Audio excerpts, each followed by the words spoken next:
Hey everybody, thanks for tuning back in. So today we're going to be installing the Banks pedal monster and an OBD2 splitter on the beast here. So this one is the 64310 part number. Got it for about 300 bucks from Summit Racing. This OBD2, get it open here. OBD2 splitter was about 50 bucks. So let's check out the inside of this guy. Let's open it up here. Remove before dealer. Obviously we'll do that. Get the pedal monster itself. Take this foam piece out. Connectors.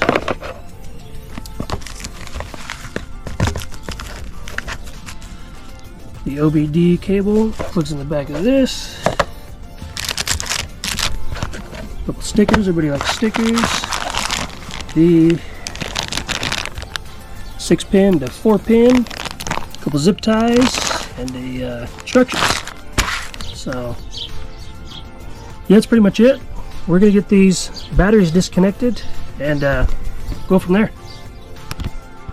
Alright guys, got each of these batteries disconnected, and so I prepped all these harnesses, got the splitter, so I taped all the exposed wires. I don't like the way that looks. This looks cleaner to put lube on everything.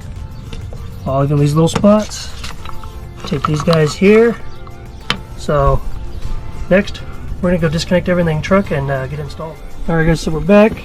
So we got the splitter hooked up here, the amp steps coming in hooked up to here, this side of the splitter, this side running to the Banks, the 6-pin to 4-pin, and then the module up to that side going to the pedal, that side going to your stock plug. We just gotta press these down to lock them in. We're going to get the install video and download the app on my phone, and then calibrate the pedal and go from there. Alrighty guys, so we got this thing all hooked up. Just had me download the, see it, there we go. Just had me download the app. It'll default to option 4 if it recognized your reverse.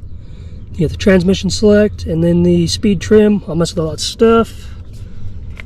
Gives you all these settings, and you can see. Push your pedal, goes up. So yeah, we're just gonna zip tie all this up in here somehow. I think I'm gonna mount this guy right there. So yeah, we're gonna get all this zip tied up and go for a test drive. So we got everything cleaned up. You can see how the splitter looks.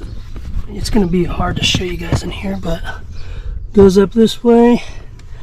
We zip tied the amp step pedal up in there, and then the other side, so I can show you, goes this way up there.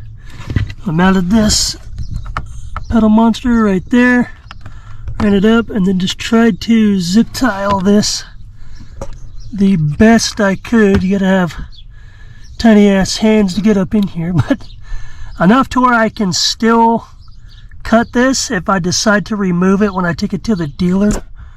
Shouldn't be too hard if I have any warranty work to do, but yeah, looks pretty good.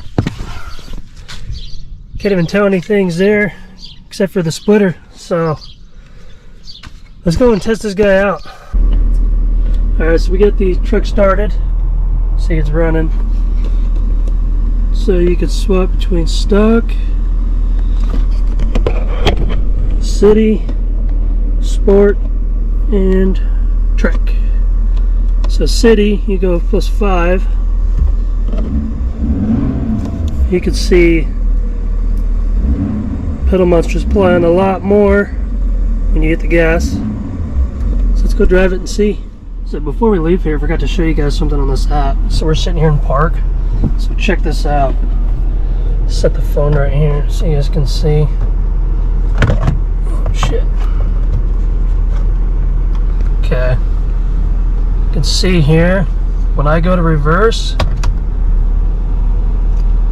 it says on here reverse safety active. That's pretty cool. So it takes the pedal monster off when you go in reverse. See what happens when we go into drive. And it says available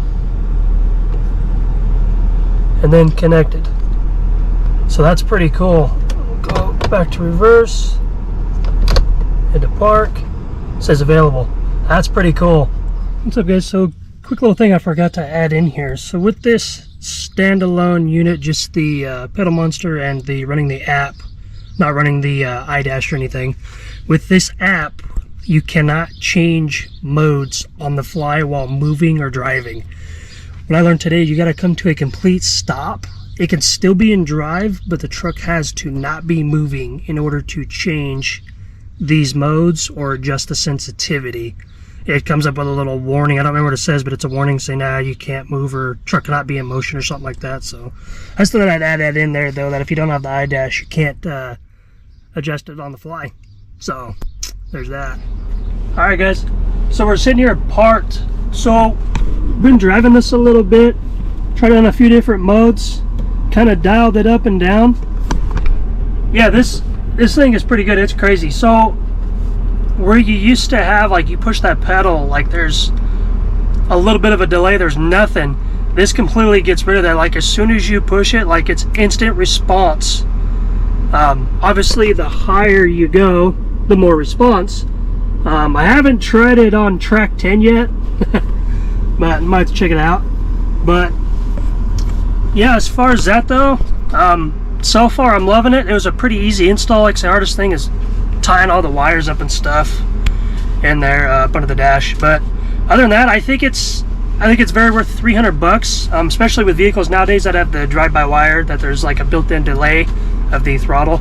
I think this is a great addition. So as far as my 6.7, it makes a huge difference.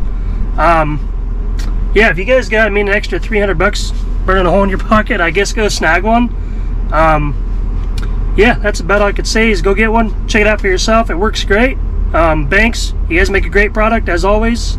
That's legal. Shouldn't have any warranty issues. I guess we'll find out. Like I say, I'll probably remove it when I go into warranty for Ford, so I don't know yet. But as far as that goes, as always, thanks for watching, supporting the channel. I don't know what I'm going to do with the truck next.